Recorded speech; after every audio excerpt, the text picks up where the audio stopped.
You might have noticed her artwork on the walls of the lobby in downtown Lafayette. Local artist Stacy Savinsky both creates with pages and writes her own. She's about to launch her first book. It debuts October 1st, and she's here to give us a demonstration of how she makes her art pieces and to talk about her novel.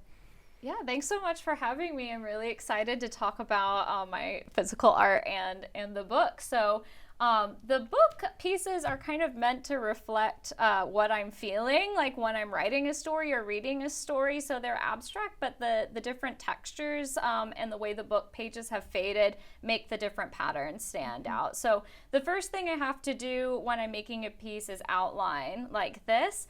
And then what I do is I pick about 5 or 6 different books that have aged differently and have different fonts and different textures, so they'll really contrast one another on the board.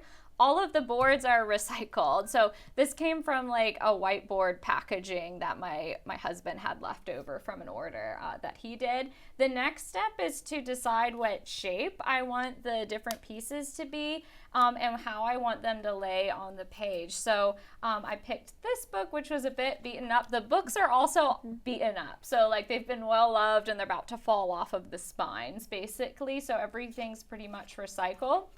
Then what I do is I make a template. So this is the template piece, and I will cut out a bunch of these little ones. These are just a few. Like each swirl will have probably 100 to 500 little pieces depending on how big I'm doing the piece. This is a mini piece. So the one that I did over the summer was 10 feet by 4. So I range in the sizes as well. But the next step is to just put a little hot glue. The gun is well loved, as you can tell, and then you just align it here. And the important thing is to just make sure all the indentations are aligned so that the pieces never lay flat and they're sticking up in different ways so that you do get that contrast between the different book pages and textures. Absolutely. Yes.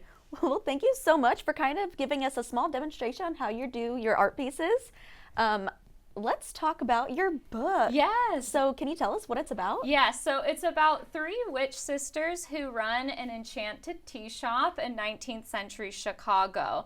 And they learn that they've been cursed to separate before the end of the year. So they have to work together to try and break that. And in the process, they learn about who they are as individual people and what they really want from destiny. But it's a cozy fantasy, so it's meant to feel just like your first sip of pumpkin spice latte for autumn. So those are the vibes. That's amazing. What was your inspiration to create this? Yeah, so I got the idea when I went to New Orleans. I went to a fortune-telling tea shop called The Bottom of the Cup. Because I read tarot cards, so I was interested in other types of fortune-telling practices. And I learned about the history of the shop and got very interested in tea shops as popular spaces for women during the 19th century. And I just remember thinking like, oh, this shop would be so cool if they were witches and if it was enchanted. So that's how I got the idea for the book. That's awesome. Thank you so much.